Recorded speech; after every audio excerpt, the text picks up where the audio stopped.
시청자 여러분 안녕하세요. 인천 복지방송국에서 문화산책 담당을 하고 있는 이종린 기자입니다. 5월은 가정의 달입니다. 어린이들이 어떻게 마음껏 뛰어놀면서도 잘 자라게 할 수 있고 부모님께는 어떻게 효도하는 길이 참 좋은 길인가를 한 번쯤 생각해 보게 하는 계절이기도 하죠. 또한 5월은 계절의 여왕이라고 부를 만큼 아주 아름다운 계절입니다. 이 아름다운 계절에 더 아름다운 분 한 분을 소개해 드리도록 하겠습니다. 시낭송가이시고 시인이신 장충렬 시인님을 모시겠습니다. 안녕하세요. 안녕하세요. 반갑습니다. 선생님은 낭송가이시니까 일단 낭송으로 한번 문을 열어주시겠어요? 네, 그렇죠. 5월이 오면 황금찬 언제부터 창 앞에 새가 와서 노래하고 있는 것을 나는 모르고 있었다. 심산 숲내를 풍기며 5월의 바람이 불어오는 것을 나는 모르고 있었다.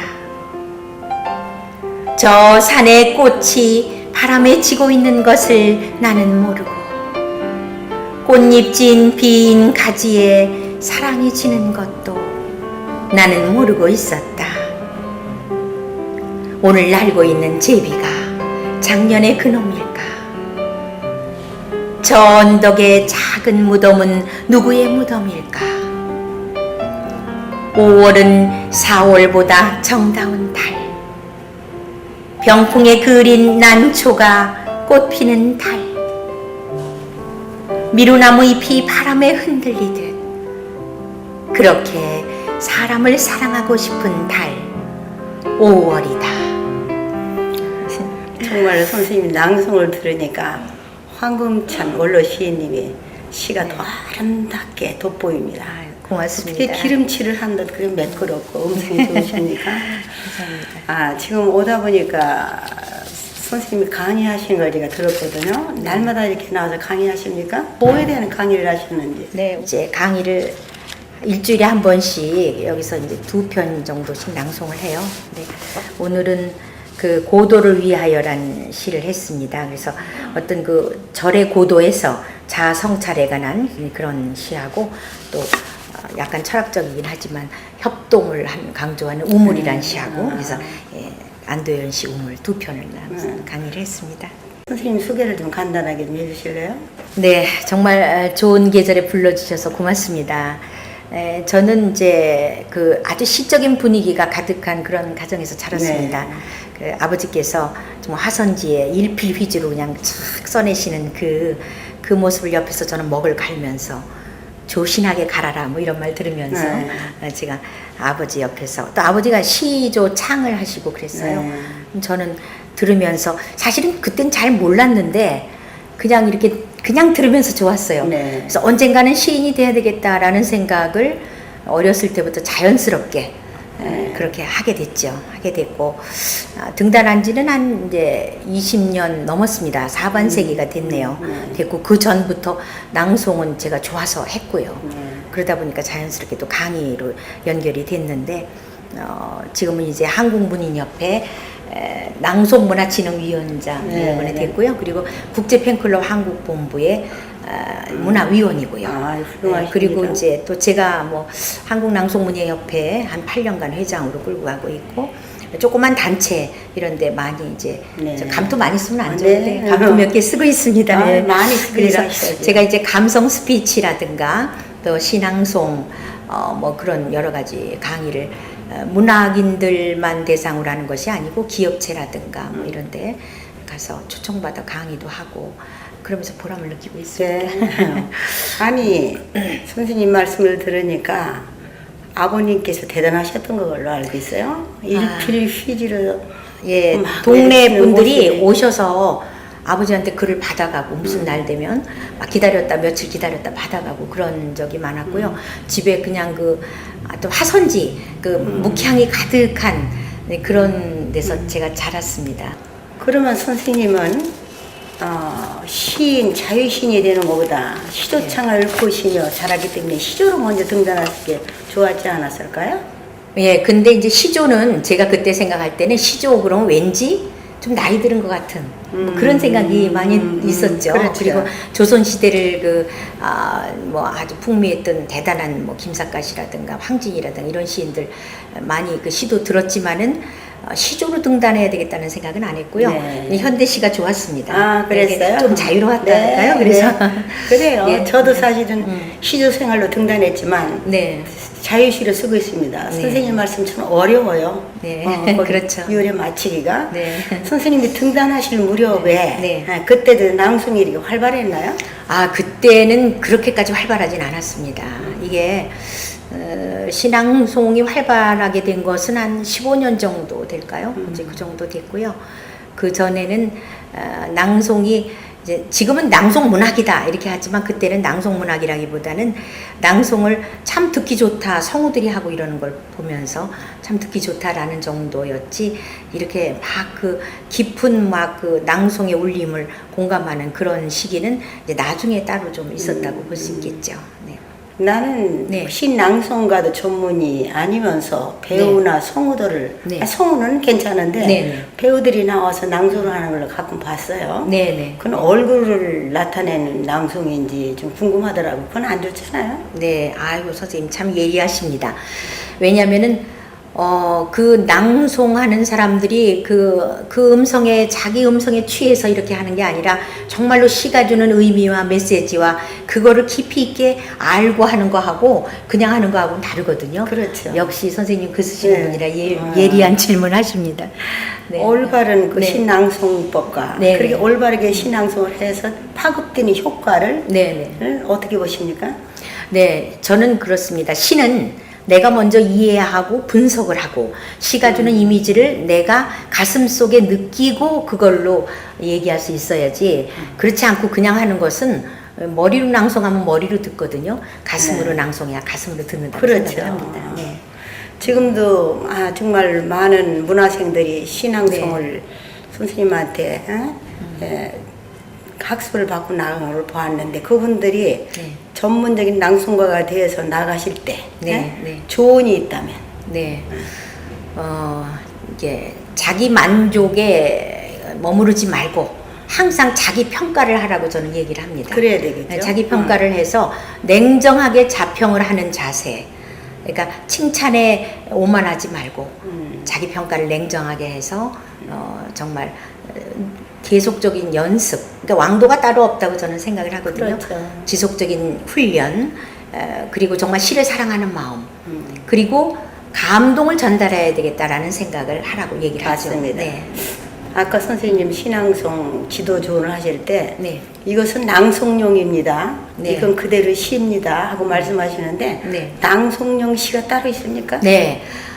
뭐냐면 저는 이렇게 얘기합니다. 시각적인 시와 청각적인 시가 있다. 왜냐하면 시각적인 시는 눈으로 봐서 어려워서 이거는 몇 번을 읽고 이건 무슨 뜻일까 하고 망설여지는 거, 생각하게 되는 거, 이런 시는 시각적인 시인데 청자들에게 바로 들려지질 않습니다. 그런 시는 읽어도 생각이 잘 안 날 수 있죠. 좀 무슨 뜻일까 하는데 청각적인 시는 들으면 감성이 바로 와닿는 시, 그런 게 청각적인 시입니다. 그런데 문학성이 있어야 됩니다. 그렇죠. 만약에 문학성이 없고 그냥 듣기만 좋다 하면은 듣긴 들었는데 머릿속에 남질 않겠죠. 그래서 문학성과 대중성을 겸비한 시가 가장 좋은 시다. 낭송하기 좋은 시다. 이렇게 강의를 하고 있습니다. 일단 네. 다른 분이 시를 네. 내가 낭송을 한다 하더라도 네. 그 시에 대해서 완전히 소화를 하고 그럼요. 일단 내가 먼저 감동을 받고 네네. 그래 낭송을 해 감동이 되는 거 아닙니까? 맞습니다. 그래서 옛날에 우리 네. 내가 초등학교 교사였잖아요. 네. 그때는 청상화라는 게 있었어요. 네.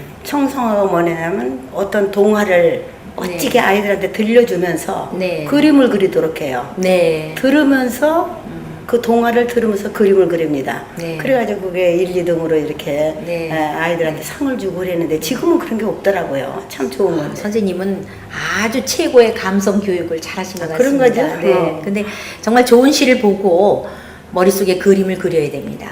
날개 중에 가장 큰 날개가 상상의 날개잖아요. 그러니까 상상을 해서 그림을 그리고 내가 이 시에 감동을 하고 그리고 좋은 음성으로 고저 장단 국어사전에 의한 발음으로 잘 낭송을 했을 때 그것이 상대에게 전달이 되는 거죠. 그렇죠. 그대로 감성이. 네. 그래서 또 다른 예술이다. 저는 이렇게 얘기합니다. 맞습니다. 이게 음성 예술이다. 예. 예, 작가가 고뇌하고 쓴 한 편의 시를 그렇죠. 낭송자가 음성 예술로서 연출하는 것이다. 그렇죠. 이렇게 얘기합니다. 아까 잠깐 비치셨는데 감성 스피치에 대해서 네.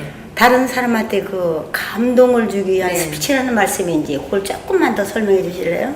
예, 우리는 태어나서 죽는 날까지 말을 하고 삽니다. 그죠? 그렇죠.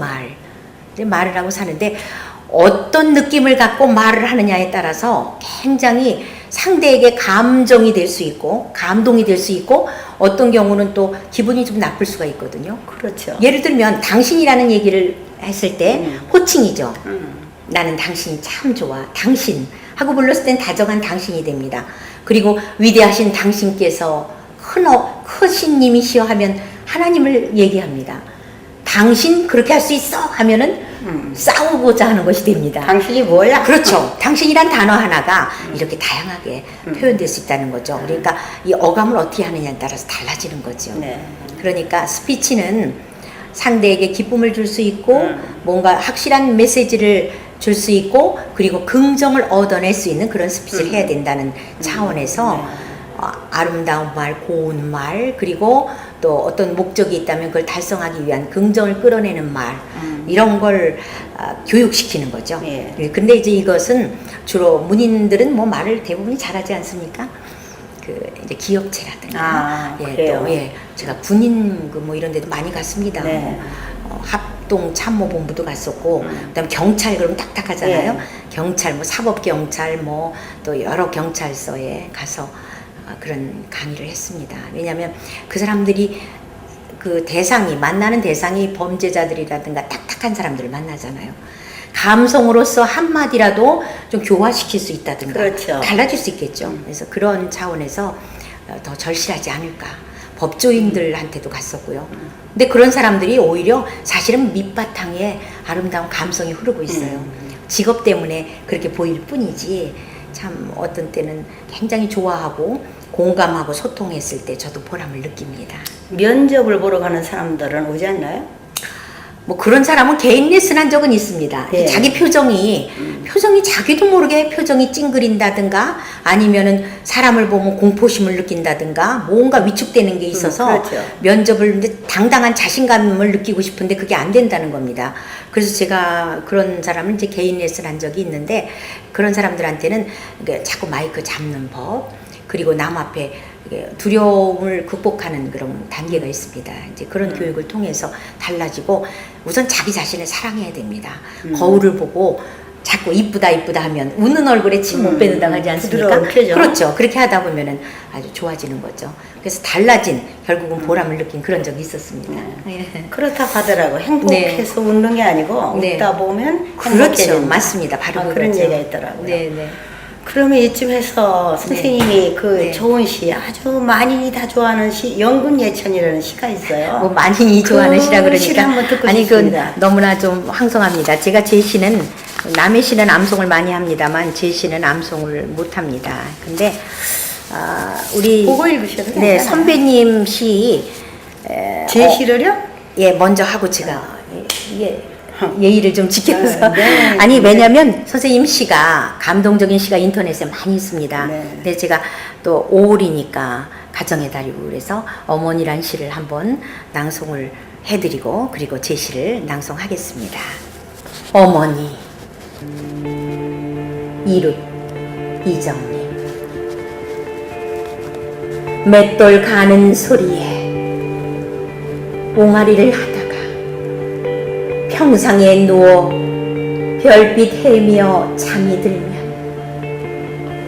내 새끼 하시며 하얀 전무덤에 꼭 품으시던 어머니 깡마른 아픔으로 돌고 있는 맷돌 곁에 이젠 보듬어 안아줄 가슴 없어 어머니 눈시울 같은 제가 여기 서 있습니다. 제가 여기 서 있습니다. 고맙습니다. 어머니 생각납니다. 네. 저도 가슴이 아립니다. 네. 연근예찬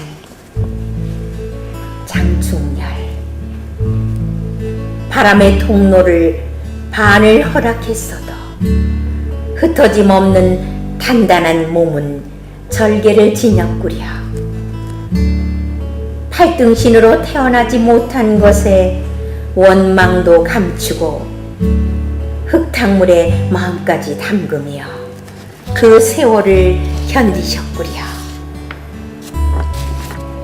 양쪽 끝을 자르면 아무것도 가두지 않으려는 듯 순수로 통하는 무소유의 뜻을 전하시는구려. 찬사는 잎새가 받고 사랑은 꽃잎이 받지요. 어느 것 하나 버리는 것 없이 다 내어주어도 환생을 꿈꾸지 않고 정토의 의미만을 생각하니 진정 귀하시구려. 그 넓고 푸른 잎새는 물기도 은구슬로 구르게 하고 보송보송한 춤 사이로 하늘을 향해 기원을 올리니 높은 사상을 담았구려. 꽃송이는 심청비라도 나올 듯 신비롭고 우아하니 전설을 담을만 하구려. 뭐라 해도 아삭거리며 감기는 깊은 여운을 뉘라서 따르리요. 풍미로 차오르니 천상의 맛으로 간직하려. 이게 너무 좋습니다. 이게 2015년 올해 좋은 시로 된 선정이 시인데 돼가지고 많이들 읽고 있더라고요. 네, 근데 이제 연근을 먹다가 썼습니다. 네, 그렇습니까? 네. 그 다른 분들이 시는 잘 외우시면서 예. 본인의 시가 이거 쓴 지가 얼마 안 됩니다. 됐겠죠. 제가 외우는 시도 있지만 갑자기 이제 그냥 생각나서 이걸 했습니다. 맞아요. 자기 네. 시는 그렇게 외워지질 않더라고요. 저도 사실 이 맷들가는 술이라는 이 시를 네. 오랜만에 들어보거든요. 네. 전혀 다른 시는 올려도 잘 안 올려요. 근데 이렇게 선생님 연습으로. 음성으로 들어보니까 아주 감명 깊고 네. 또 나이가 들었어도 역시 어머님은 마음이 고향이구나. 아직도 맞습니다. 그런 네. 생각이 듭니다. 마지막으로 이제는 네. 그 선생님이 신앙송을 하는 분들을 위하여 갖춰야 할 그 자세에 대해서 한 말씀 해주신다면. 예, 우리나라의 현재 낭송 인구가 그래도 많습니다. 많죠. 낭송이 많이 보편화되고 대중화돼서 어떤 국가 행사라든가 뭐 기업체 큰 행사 이런 데에서도 많이 초청돼서 가기도 하고 해서 낭송이 많이 보급이 됐습니다. 그런데 그거 참 고무적인 현상이라고 생각을 하고요. 시에다 날개를 달아주고 고급 재탄생시키는 예술이기 때문에 상당히 저는 참 바람직한 일이라고 생각을 합니다. 그런데 공부를 많이 하라는 말씀을 드리고 싶습니다. 해야죠. 단순한 공부가 아니라 정말 좋은 시를 읽고 그 시의 깊이 속에 빠져들고 시 속에서 많이 생각하고 같이 공감하면서 할 수 있는 그런 것이 신앙송 인구가 돼야 되지 않을까 이런 생각이 들고요. 정말 그 고급 예술인 시를 재탄생시키는 그런 낭송문학을 하시는 분들 정말 세밀하게 공부를 하시라는 그 말씀과 함께 좋은 시를 이게 입으로 하는 연기다. 그래서 구연이고 동화를 하면 구연 동화라고 그러죠. 네. 그러니까 그 시를 음성 예술로서 멋지게 감동을 줘야 되겠죠. 예. 그래서 엔돌핀을 넘어서 다이돌핀을 느끼게 해라. 감동 호르몬을 느끼게 해주는 것이 가장 좋은 낭송이 아닐까 그런 생각을 합니다. 많이 공부를 해야죠. 네. 저도 공부합니다. 가르치면서 배우고 그러는 거지. 뭐 저도 날마다 머릿속에 좋은 시 찾기 네. 그것 굉장히 큰 공부거든요. 좋은 시를 찾는다는 거 공부를 합니다. 아무튼 오늘 너무 선생님 말씀 고마웠습니다. 네. 아니 제가 많은 그 대화를 나누고 싶었거든요. 네. 왠지 제한된 시간이. 네, 그래요. 그러네요. 다음에 한 번 더 듣기로 하죠. 네, 그래서 네. 이 좋은 계절에 피어나는 모든 실록들이 다 시처럼 말하고 있습니다. 네. 그래서 시인은 자연이 들려주는 노래를 받아 적는 사람이다라는 네. 말이 있는 것처럼 고맙습니다. 저는 모든 사람들이 이렇게 자연에 동화돼서 자연 속에서 하나가 되고 시를 낭송하는 그런 인구가 많아지기를 바라는 마음입니다. 네, 감사합니다. 네. 모란이 피기까지는 나는 아직 나의 봄을 기다리고 있을래요. 모란이 뚝뚝 떨어져 버린 날 나는 비로소 봄을 여인 서름에 잠길래요.